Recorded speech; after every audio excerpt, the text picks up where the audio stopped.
Hi friends, welcome to this class. So we were discussing about stereochemistry of compounds other than carbon. In this video we are going to discuss about geometrical isomerism of oximes. Right. So what are oximes? You should know. Oximes are nothing but C, here R is there, here R. It is double bonded to nitrogen which contain OH. Right. How we are going to get this, the whole compound we call it as oxime. Right. How we are going to get this oxime? See, here if I take phenyl, here H is there, here R dash we have taken differently, and here this is what aldehyde it is, right? Benzene aldehyde, benzaldehyde, right? Benz aldehyde plus H2NOH. What is this? This is nothing but hydroxylamine, right? NH3 means ammonia. This is primary one, right? To that, if OH is there, other two hydrogens remains as it is. That is nothing but hydroxylamine we call, right? So if we react these two, there will be loss of water molecule. The reaction mechanism you know, so I am not going to tell that. Directly I will write the product. How this reaction happens? This nitrogen lone pair will attack here. Further reaction happens, but for time being or for shortcutly we will write directly. We remove this oxygen and water as water, H2O and C double bond N. Just to combine C double bond N, and here we have pH and here we have H and OH. OH can be this way or C double bond N, pH H. This we can't change. This OH can be this side, right? So these are the two products we can expect, because OH can be above or OH can be below. These things will remain same, right?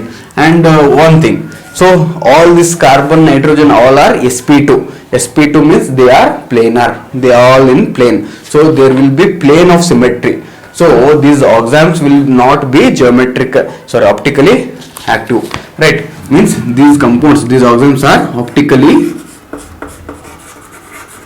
inactive. Why these are optically inactive? Because it contains plane of symmetry. Plane of symmetry. If I take a plane, if I cut, all these are equally halved. So it has plane of symmetry. These compounds are optically inactive. They can't rotate the plane polarized right towards right or left. They can't rotate. So these are optically inactive. So they will exhibit geometrical isomerism. So I have kept the heading geometrical isomerization of oximes. So these are the two geometrical isomers. How we can name them, right? So there are two kind of nomenclature. One is with respect to hydrogen. With respect to hydrogen, this OH is what? Anti. So this is also called as anti-benzaldehyde. Benzaldehyde oxime. Sorry, now it is called as anti-benzaled oxime. Benzaled oxime. Benzaled, let me write. Benzaled oxime. Right. Oxime it will form. So it is benzaldehyde, right? From benzaldehyde we have got this oxime. So we call it as benzaled oxime, right? But why it is anti? Because with respect to hydrogen, this is on opposite side. Here if you see, with respect to hydrogen, this is on same side. So it is called syn benzaled oxime, right? So syn benzaled oxime, just I will write it shortcutly like this, right? So it is anti with respect to what? Hydrogen, OH both are opposite, so anti. Here syn, as hydrogen OH are on same side, like that. But this nomenclature will be confusion. So what we can do? We can take the same nomenclature which we use in alkenes. For example, this is bulky group, this is bulky group. Since both are on same side, two bulky group which are on same side, we can call it as Z benzaled oxime. Here this is the bulky group and this is the bulky group which are opposite sides, so we can call it as E. So you should remember any of the thing. You should not get confused. Z means on same side. Why you are using anti here? Here anti is with respect to hydrogen. With respect to hydrogen, we nomenclature anti or syn, right? So with E and Z as it is. If two bulky groups on same side, then it is Z. If two bulky groups are on opposite side, then it is E. So you should remember any one of the nomenclature. If you know both the thing, it is well and good, but no need to get confused, right? So Z means same side, but here anti, like that confusion will arise. But if you are through with the definition of anti here, this is anti with respect to hydrogen only, right? So like that it is.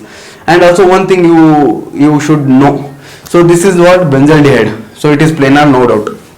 So hydroxylamine, when we react, we'll get these oximes, benzyl oximes, right? So one is this anti-benzyl oxime, other one is syn-benzyl oxime, right? So these two isomers, and these two isomers will have different chemical properties and physical properties. If you see, this syn is there, right? Syn-benzyl oxime, its melting point, if you see, it is 34 degrees Celsius, whereas for anti, the melting point is, it is around 128 to 130 degrees Celsius. So see, this is how they differ in physical property, right? So this is about benzaldehyde reacting with hydroxylamine. If I react, instead of taking benzaldehyde, if I take ketone, then what happens? Let us see that, right? So let me take ketone to be this one. See, double bond O, ketone means here also R, here also R, right? Here one side I will take pH, other side I will take CH2Br, right? This is ketone, and this react with same hydroxylamine. Here also we will get oxime. Here what kind of oxime we used to get? Aldehyde, aldoxime we used to get. Here it is ketone. Ketone will give ketoxime. Right, these things you should know, right? Let me rub all those things so that I will make you clear of it. So what? So see, here if I take aldehyde, if it react with hydroxylamine, NH2OH, hydroxylamine, it will give aldoxime. Instead of taking aldehyde, if I take this ketone, if it react with same hydroxylamine, then I will get ketoxime. Right. So here I am taking this ketone.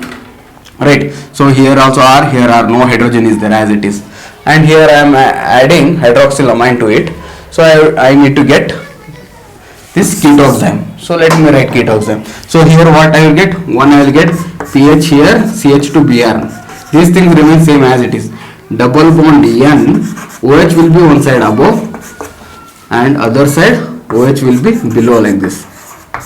And here it is CH2Br and here we have pH. Right. So these are the two things we can get. Right. So here also if you see melting point, both will be different. Right, both will have different melting point as it is. So I told they will have different physical properties, right? So for this let us do the nomenclature, right?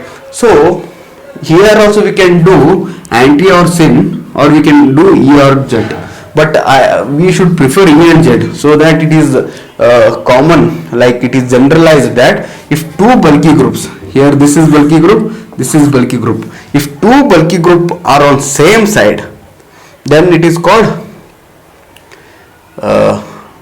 then it is called here the bulky group will be this one, because of bromine this will be bulky group. So these two are on opposite side, right? So it is E, whereas these two are on same side, this OH and this Br, so it is Z. Like this you can do nomenclature. And one more thing, these lone pairs will be there, right? So these lone pairs are considered as small group, like that you should consider it. These lone pairs are considered as small group, right? So how you understood? If two bulky group are on opposite side, E. If two bulky group are on same side, then it is Z. Here also we can do this syn and anti nomenclature, right?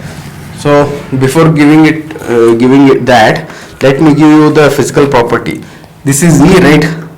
For E, the melting point was observed to be 114 degrees Celsius. Whereas for Z, for the same compound, the melting point they observed at 97 degrees Celsius. It means these isomers are there, right? Geometrical isomers, they have different physical and chemical properties.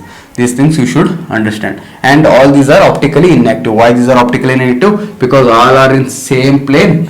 Since all are in same plane, if I take this plane, I can cut them into equal half. So it will be having plane of symmetry. So these are optically inactive. Right. So we have studied all those things, right? So let me give for ketoxime syn and antone nomenclature. If I take ketone to be like this, see here methyl, if I take here ethyl, I will take here double bond O. If I take hydroxylamine H2NOH, then I will get two kind of product, OH like this, here methyl, here ethyl, and one more product will be, the OH will be above, here methyl and here ethyl. These things remains as it is. So how we will do syn and antone nomenclature? So here for benzaldehyde, what we did when we took this aldehyde like this, with respect to H we used to tell if H, this OH are on same side, then it is syn. If H and this OH are in different sides, then it is anti. Like this nomenclature we used to do for syn and anti. But here what happens, see, if I talk with respect to methyl, I should tell it as, with respect to methyl, this is OH is anti, right? With respect to methyl, we should tell it is, with respect to methyl, it is anti. Here with respect to methyl, this OH is on same side, so it is syn, right? Syn means on same side, anti means on opposite side. Like that you should do nomenclature. For the same compound with respect to ethyl, this is with respect to methyl. If with respect to ethyl, what? OH is on same side with respect to ethyl, both are on same side, so it will be syn. Here with respect to ethyl, this OH is on opposite side, so it is anti. So this is how we do nomenclature, syn and anti. Here we will have a general thing, that is with respect to H only we will see. With respect to H, OH is on same side, both H and OH, so it is syn. With respect to H, OH is on opposite side, so it is anti. This is the thing. But here with ketoxime, what happens, we can talk with respect to methyl and also with respect to ethyl. So what happens, with respect to methyl, OH is on opposite side, so it is anti. Whereas with respect to ethyl, the same molecule, with respect to ethyl, this OH is on same side, both are on same side, so it is syn. So this is how we do nomenclature. So whenever we do syn and antone nomenclature for this ketoxime, you should remember that with respect to what you are talking to do this syn and antone nomenclature, right? Otherwise it will be confusion. So I always prefer to use E and Z nomenclature. This is universal because see, here both bulky group are on opposite side, so it is E. Here both bulky group are on same side, so it is Z. Come here. Here this is bulky group. Both bulky group are on same side, so it is Z. Here both bulky group are on opposite side, so it is E. So I always prefer this E and Z nomenclature, right? I think I made it clear, right? So once you understood all these things, right? Once you understood all those things, let me discuss how will you distinguish between these two products. One is the physical property, that is melting point. From melting point you distinguish it between these two geometrical isomerism, that is Z isomer and the E geometrical isomerism. We can distinguish through melting point. And there are some chemical properties to distinguish between them. How we are going to distinguish between them, that I will tell you now. See, here I have this compound C double bond N, OH is on this side. Here I have pH, let me take here H, right? So with respect to H, both are on same side, so this is syn. This is aldoxime, because if you see H is there here, it is found from benzaldehyde, right? Aldoxime, C double bond O we can get, right? So this is how it is formed. So benzaldehyde it is formed. So syn it is. And if I take here like this, double bond NOH, this is anti. I gave you the melting point. One was having different melting point and this one was having different melting point. From melting point we can distinguish between syn and anti aldoxam, because I will tell these oxams are formed when benzaldehyde react with hydroxylamine will give oxam, but it will give two oxams. One is cis and Z, that one is syn and anti, or I can call it as U geometrical isomerism, and here I will get Z geometrical isomerism. Then how will you distinguish, sir? The common question they will get. So they distinguish from melting point, that is physical method, and there are chemical method.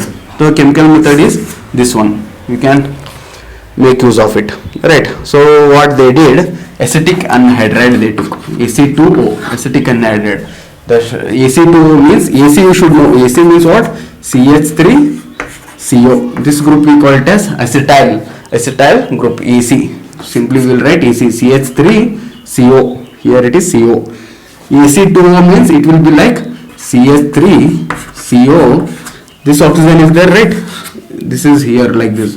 Common to this one more COCH3. So here also it is AC. Here also it is AC and oxygen. So we will write as AC2O, acetic anhydride. So this molecule is nothing but acetic anhydride.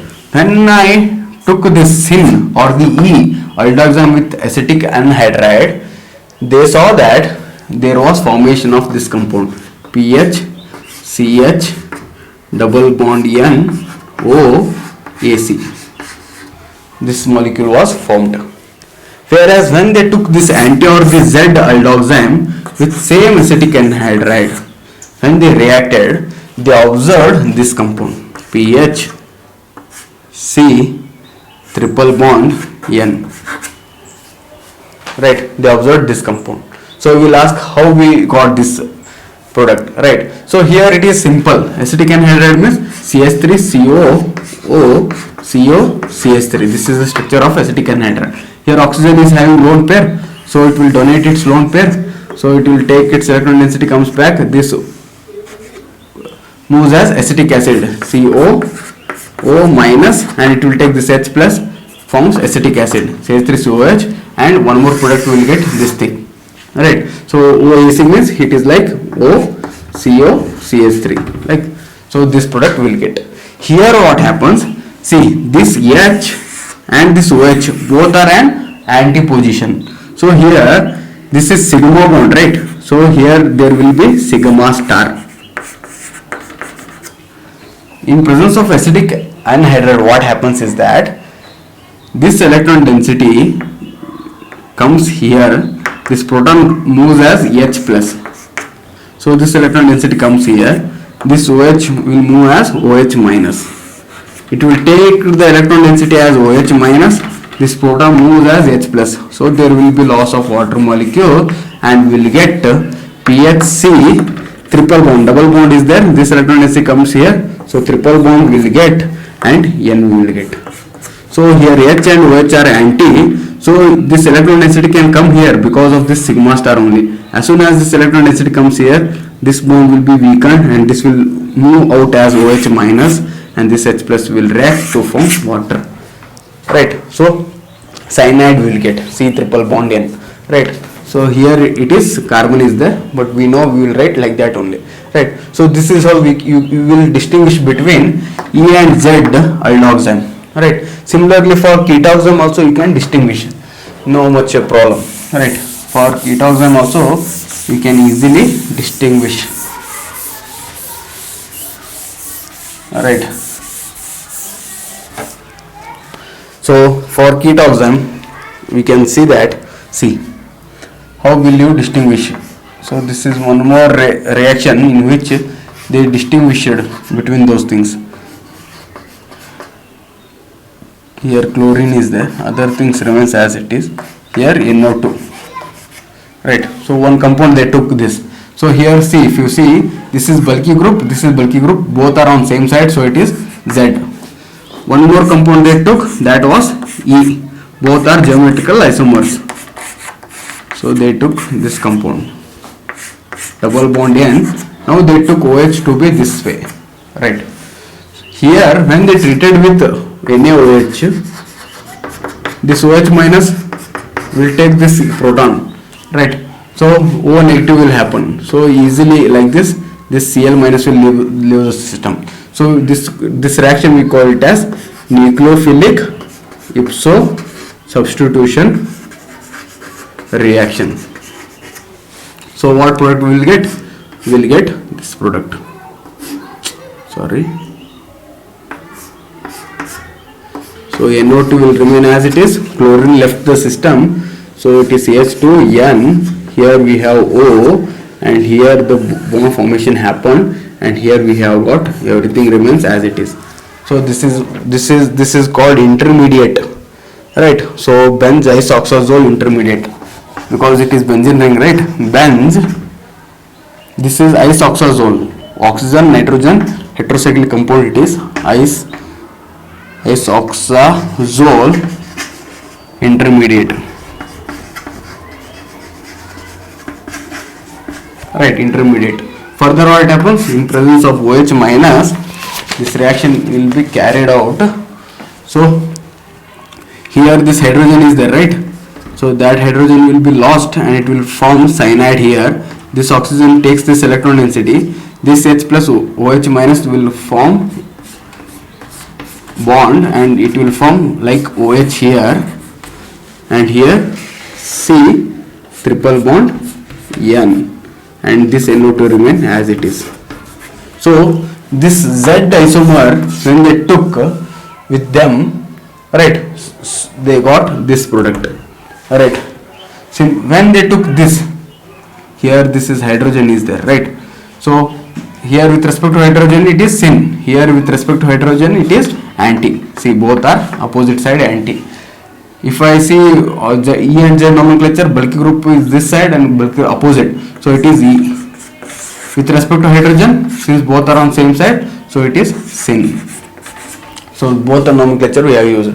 If I treat with NaOH, no reaction, because the distance between this carbon and this nitrogen oxygen is very large, because both are E opposite, whereas here the distance is very near. So because of near approximation, the reaction happened through a intermediate, benzoisoxazole intermediate, then formation of this product was happened, whereas here there was no formation of such compound, it remained as it is. So like that also they distinguished between syn and anti, right? So this is what we wanted to discuss, right? So I have got few more minutes, let me tell you few more things. So afterwards, next class let us discuss if anything is left, right? So oxime, so what we understood, if I have anything like this R dash double bond O, it can be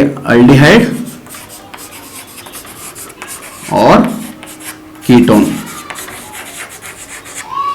If I reacted with this hydroxylamine, I will get oxime. Instead of taking this hydroxylamine, if I take this compound NH2H R here, then what I will get? I will get this kind of product R C R dash double bond N R here, R3 ferrite, it is R3, and C R dash double bond N R3 here. So these are the two isomers we will get. Here if you see C double bond N is there. In oxime what we will get? C double bond N OH we will get. Other thing remains as it is R dash. If OH is there, C double bond N OH, then we call it as oxime. But here we don't have OH. Here we have R3. It can be any alkyl group, right? So R3. So here we call it as oxime, but here we call it as Schiff base. Schiff base. I hope you understood. So there is no difference between oxime and Schiff base. The only difference, the major difference is the OH. In oxime we will be having OH. In Schiff base we will be having R, any R group, alkyl group, right? Other things remains as C double bond in this compound, we call it as Schiff base, right? So this is about Schiff base, and this Schiff base also exhibit geometrical isomerism as that of oxime. It will also exhibit geometrical isomerism. So let me give you one Schiff base example, right? So here if I take C double bond N, right, if I take and CH2PH, if I take here like this, here also I will take CH3, here also I will take CH3, right? So let me take here methyl is there, here ethyl is there, ethyl is there, right? So here if I take like this, above now CH2PH I will take, here CH3, here ethyl. So this is sp2, this is sp2, all are in same plane. So if a plane comes, it can cut into equal half. So these are having plane of symmetry. Plane of symmetry is present. So optically inactive. Optically inactive. Right. So this thing you know. Here if you see, this is bulky group, this is bulky group, both are on same side. So it is Z. This is bulky group, this is bulky group, both are on opposite side. So it is E. Now you will ask me, sir, give evidence whether E and Z exist in this Schiff base. So I will take one example. This example I will take. Here I will take CH3 only. Here also CH3. Here also CH3. Both are different only, right? But if you can observe that in proton number, if you see, since both these are on same side, so repulsion will be more here, right? Since both are on same side, repulsion will be more. So this carbon will be de-shielded. Because of repulsion, it will move away from this this bond. This bond will be little longer compared to this bond. It will be shorter, or normal it is, whereas this bond will be longer. Because of this longer, this will be, this carbon, if you see, it is de-shielded. Right, de-shielded. So if you see proton number 1H NMR value, it will be around 2.8, whereas this carbon CH3, its proton number value will be 2 ppm.